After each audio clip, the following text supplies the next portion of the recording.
For a century, history has told us a pretty simple story. In the court of the famous boy king, Tutankhamun, there was a woman named Maya. Her job was simple but incredibly important. She was his wet nurse, the woman who cared for him when he was a baby. Her beautifully decorated tomb, seen as a reward for her loyal service, seemed to lock this story in stone. But what if that's a 3,000-year-old lie, designed to cover up a massive royal secret? What if the woman we remember as a simple caretaker was actually one of the most powerful figures in Egypt? For decades, she was just Tutankhamun's nurse, but a trail of intriguing clues from her tomb has led some to believe there was a much closer relationship.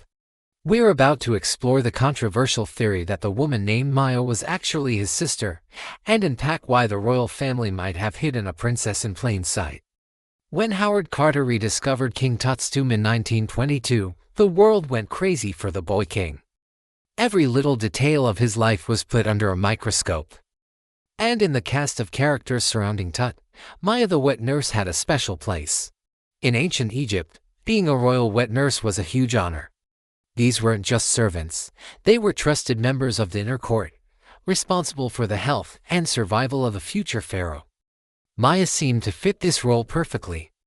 She was given the title educator of the god's body, and her own impressive tomb looked like proof of her high status. But for almost 75 years after Carter's discovery, that's all she was, a footnote, a loyal servant who was rewarded for doing her job well. The official story was simple, neat, and nobody really questioned it. But history is rarely that simple. The first crack in this neat story appeared in 1996. Deep in the massive necropolis of Saqqara, the burial ground for Egypt's elite, a French archaeologist named Alain Zivy was digging through a section that had been reused for centuries. After years of clearing away rubble, his team uncovered a new kingdom tomb of breathtaking quality. It was found in 1996 but wasn't open to the public until late 2015. The tomb belonged to Maya. But as Zivy and his team explored it, he felt something was off. The tomb was magnificent, way grander than what a simple nurse, even a royal one, would typically receive. It had multiple decorated rooms, pillars, and stunningly carved reliefs.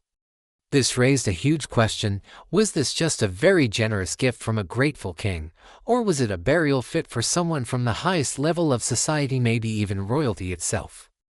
The investigation had begun. Who was the real Maya?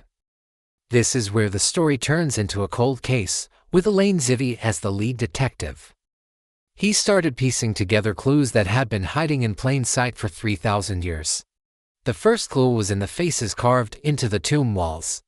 One relief is especially famous. It shows a young Tutankhamun sitting on Maya's lap. As Zivy studied their features, he noticed what he believed was an undeniable family resemblance. He famously stated, "They have the same chin, the eyes, the family traits." In his eyes, these weren't the faces of a boy and his caretaker. They looked like relatives, sharing that distinct look of Tutankhamun's family. The second clue was hidden in the hieroglyphs. Among her titles as a wet nurse, Maya was also called Great One of the Harem. This wasn't an everyday title.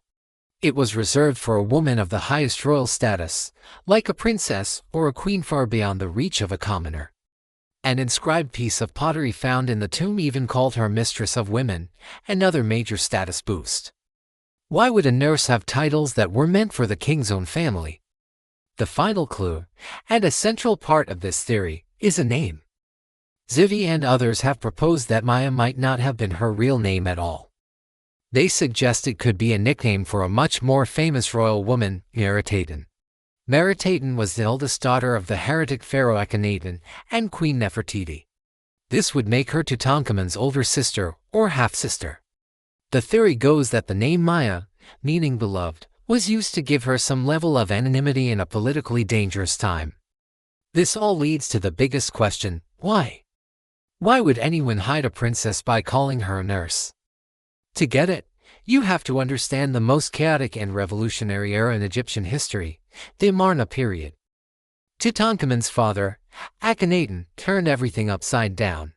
He threw out thousands of years of tradition, tossing aside Egypt's many gods to worship just one, the sun disk, called the Eden.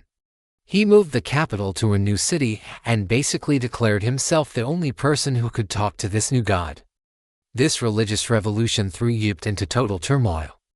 The old priests lost all their power, the military was on edge, and the nation's entire social order was shattered. When Akhenaten died, his revolution pretty much died with him. There was a huge push to undo everything he had done, go back to the old gods, and bring back stability. Figures tied to his reign were literally erased from history, their names were chiseled off monuments, and their temples were torn down. Tutankhamun's main job as king was to lead this restoration. In that climate of intense backlash, being the daughter of the heretic king would have been incredibly dangerous. Meritaten was a living, breathing symbol of the regime everyone was trying to forget. Hiding her identity and giving her the respected, but politically neutral, role of Tut's nurse would have been a genius political move. It would have kept her safe and close to her young brother, while allowing the new court to distance itself from Akhenaten's controversial legacy. We're about to connect all these dots, but it's important to remember that this is a modern theory trying to solve an ancient puzzle. It doesn't just change one person's story, it could rewrite our entire understanding of King Tut's childhood. If you're fascinated by historical detective work like this, hit that subscribe button so you don't miss our next investigation. So, when you piece all of Zivi's clues together, you get a theory that is as startling as it is logical. The idea is that Maya was not a nurse, but Princess Meritaten, Tutankhamun's sister, living under an assumed identity to survive. This theory gets more interesting when you look at the family's DNA. Genetic testing on royal mummies confirmed that Tutankhamun's parents were brother and sister. This was common for Egyptian royalty, but it created an incredibly close and complex family tree. Now, to be crystal clear, this doesn't prove the theory, because Maya's remains have never been found for DNA testing. But for proponents of the theory, it establishes a family dynamic where Tutankhamun's sister would have been his closest living relative. Some historians even push a more controversial idea, that in the chaotic years after her father's death, a female pharaoh may have ruled Egypt. While many scholars believe this was Nefertiti, some compelling, though not widely accepted, arguments have been made that it was actually Meritaten. If that were true, it would mean the woman raising Tutankhamun wasn't just his sister, but a former pharaoh of Egypt. If this theory is true, it changes everything we thought we knew about the boy king's early life. He wouldn't have been raised by a devoted servant, but by his own sister, a direct link to the father whose memory his court was desperately trying to erase.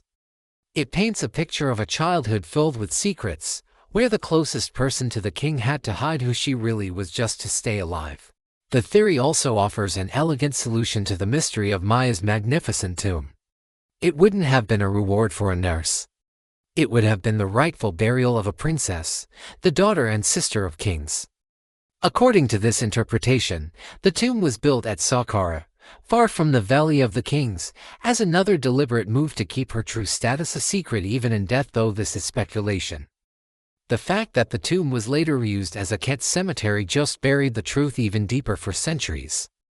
The mystery of Tut's family is far from solved. For a while, there was intense speculation that hidden chambers in Tut's own tomb might hold the remains of Nefertiti or even Meritaten. After years of searching, extensive radar scans have now concluded that no such chambers exist, but the hunt shows just how many questions we still have. So, was Maya the wet nurse a deliberate, 3,000-year-old deception? The evidence is circumstantial, not definitive, but it's fascinating. A tomb fit for a royal, carvings that suggest a family resemblance, titles a commoner shouldn't have, and a powerful political motive. Together, they tell the story of a princess who may have been hidden in plain sight, a sister protecting her brother in a dynasty fighting for its life. It's a powerful reminder that the stories written in stone aren't always the whole truth. Sometimes, the biggest secrets are hiding right in front of us. What do you think? Let us know your theories in the comments below. Do you believe the Maya and Meritaten theory holds up?